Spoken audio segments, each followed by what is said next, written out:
Numa casa portuguesa fica bem, pão e vinho sobre a mesa. Mas se à porta humildemente bate alguém, senta-se à mesa com a gente. Fica bem esta franqueza, fica bem, e o povo nunca desmente que a alegria da pobreza está nesta grande riqueza de dar e ficar contente. Quatro paredes caiadas, um cheirinho de alecrim, um cacho de uvas douradas, duas rosas no jardim. No São José de azulejos, dá-lhe o sol da primavera, uma promessa de beijos, dois braços já me espera.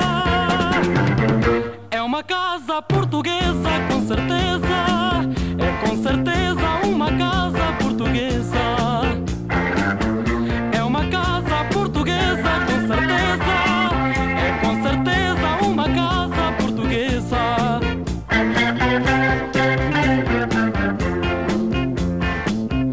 No conforto pobrezinho do meu lar, a fartura de carinho, na cortina da janela ao luar, mais o sol que bate nela.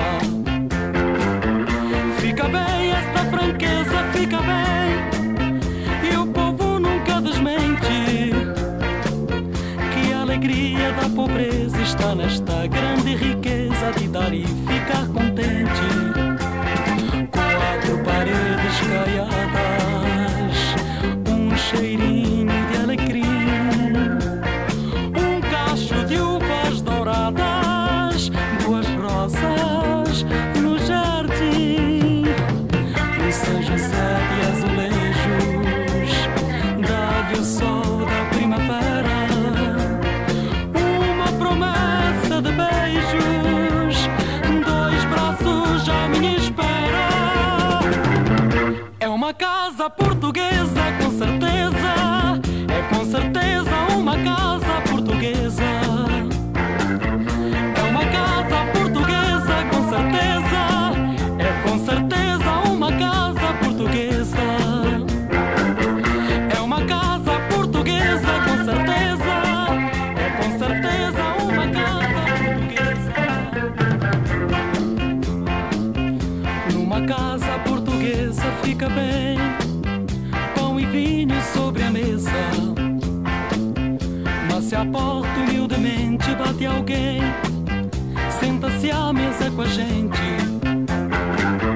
Fica bem esta franqueza, fica bem, e o povo nunca desmente que a alegria da pobreza está nesta grande riqueza de dar e ficar contente.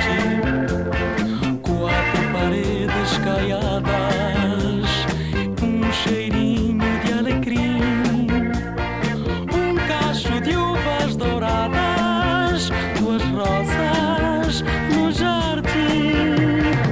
No São José de azulejos, dá-lhe o sol da primavera, uma promessa de beijos, dois braços já me espera.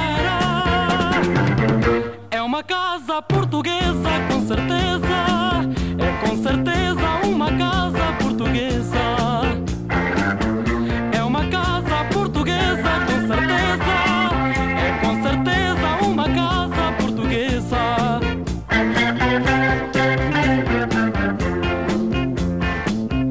No conforto pobrezinho do meu lar, a fartura de carinho, na cortina da janela ao luar, mais o sol que bate nela. Fica bem esta franqueza, fica bem, e o povo nunca desmente que a alegria da pobreza está nesta grande riqueza